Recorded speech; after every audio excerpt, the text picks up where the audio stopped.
in the second game of Big Ten play, opening up 2024, the onslaught, the slate that is the Big Ten schedule, the Scarlet Knights go down at Ohio State, 76-72.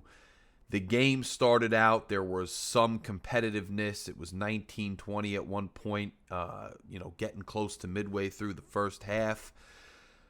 Rutgers starts to really fall behind, and it looks like it's going to be an absolute bloodbath out in Ohio, out in Columbus. But the second half rolls around, and Rutgers makes a valiant effort to chip away at Ohio State's lead.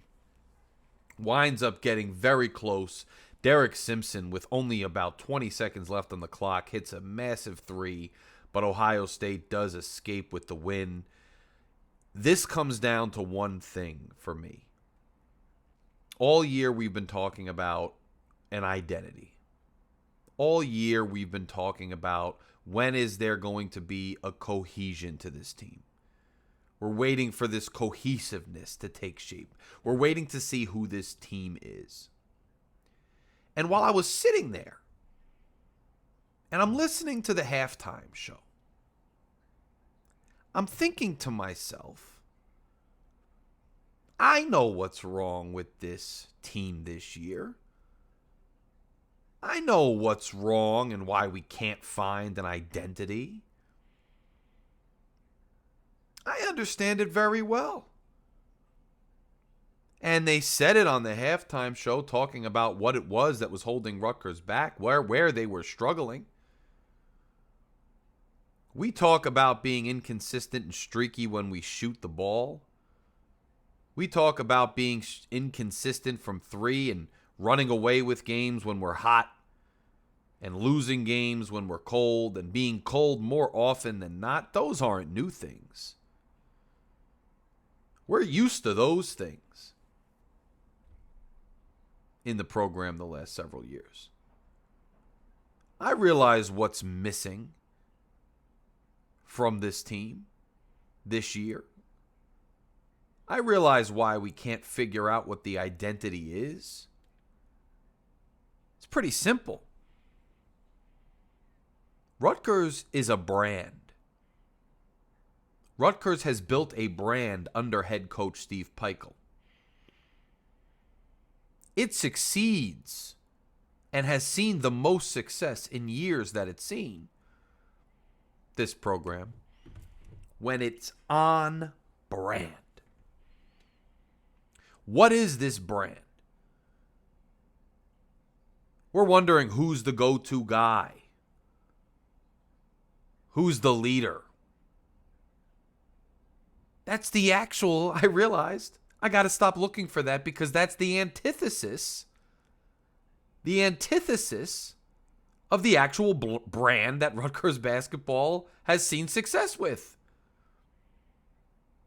Because the brand for this program is that there is no one single hero, one single superstar. Even when you had guys like Ron Harper Jr. and Gio, they were sharing the spotlight with each other. They were going game on and game off with who's better, who's going to put the team on their back. Paul Mulcahy had to carry us through one of the toughest stretches in recent memory with those guys on the team.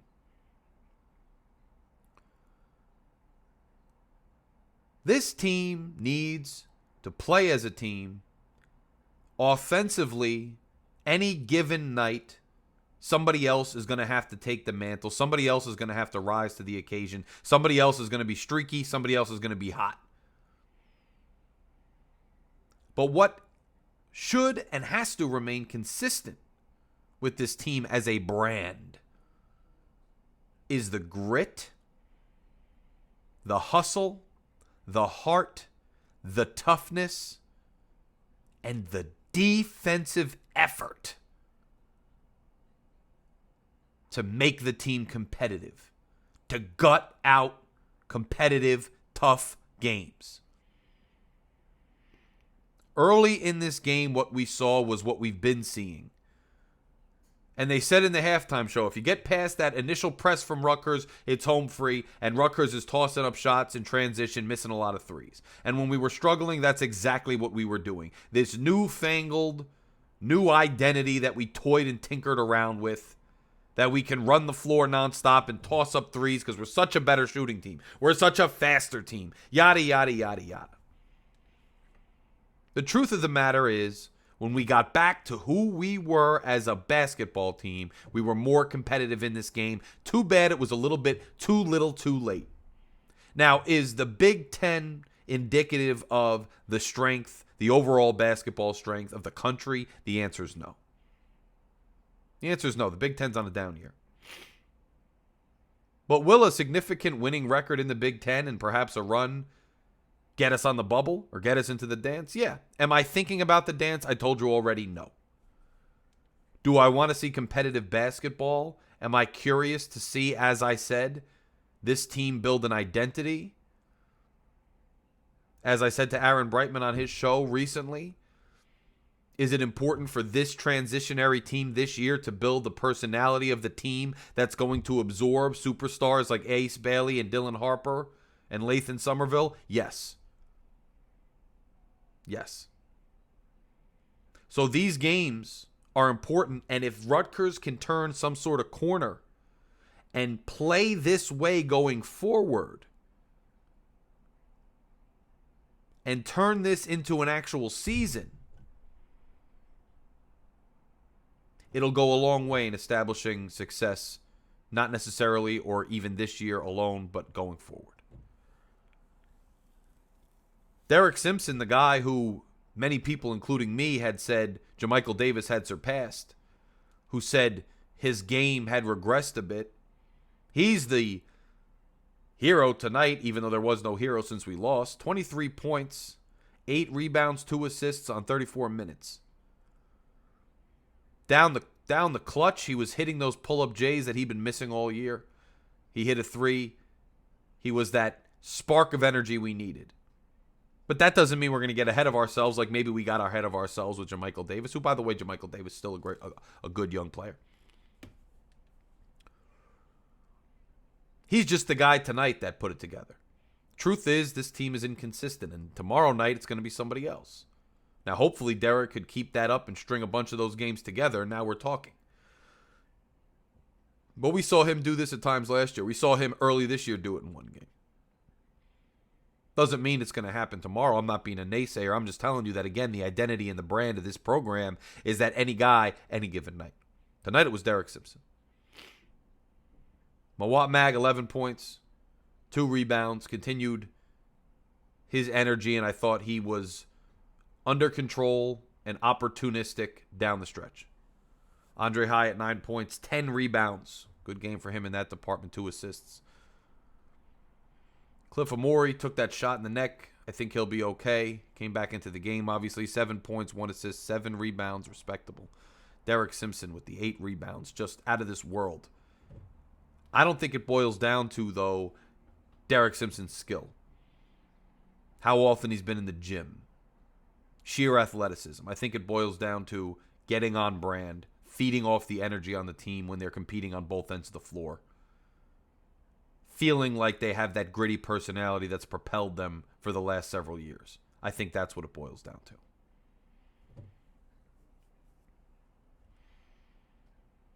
Gavin Griffiths, 3 points, 1 assist, 2 rebounds. His freshman adjustment period continues.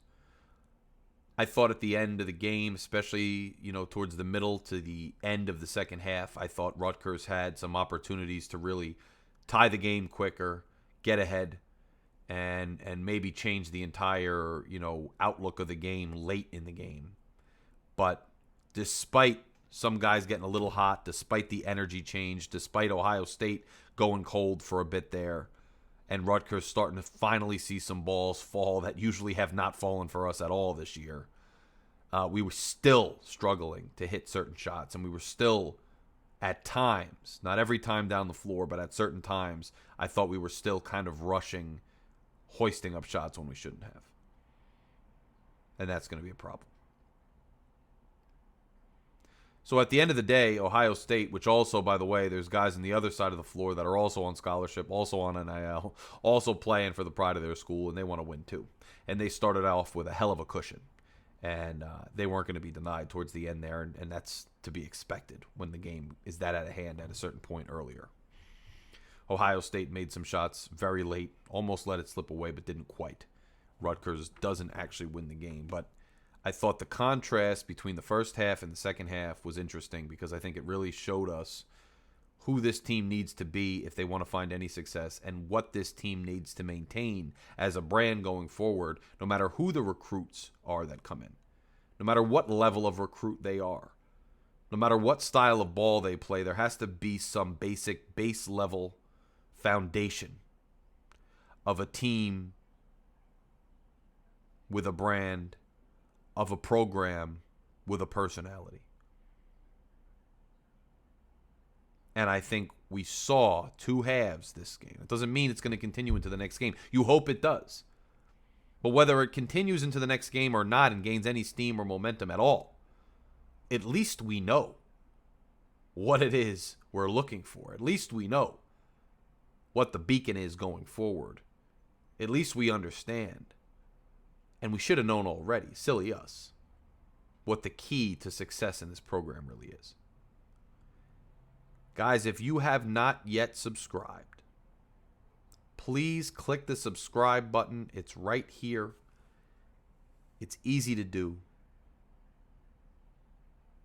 We are looking to get to 500 subscribers. We appreciate your support very much. We have been growing steadily. It's been great. We want to continue growing. And we want you to subscribe. So if you like Rutgers content, if you like listening, then go ahead and click that subscribe button. Join Night Watch. Continue to stay updated on Rutgers content and the different visual audio essays I come up with after games and whenever there's big news with Rutgers football or basketball. Also, just as a reminder, we are available on an audio-only podcast on most major podcast platforms. Just type in Night Watch. You can type in Night Watch Larry K or Night Watch Rutgers. It should pop up on any one of your major podcast outlets, or you can type it into Google, and you can listen to every video that comes out here. You can listen to it as an audio podcast while you're driving, while you're at work, wherever. Subscribe on here and subscribe on your favorite podcast app. It'll be up on Apple Podcasts very soon. It's on most of the other major carriers already. Their process just takes a little bit longer. So make sure you're searching for this podcast on those platforms. As you know, when you're on the go, heading home from the game, traveling the next day, and you want to hear something, you don't have time to sit and watch YouTube, it'll be available on those platforms. On here, click subscribe too, though, on YouTube. And if you're listening on the podcast, come on over to YouTube, Night Watch, Larry K. Find the channel, click subscribe. Until next time, I will see you guys later. Rutgers playing Iowa at Iowa this Saturday. So we have a lot to talk about soon. Let's see if this team realizes what I just realized tonight. Larry K. out.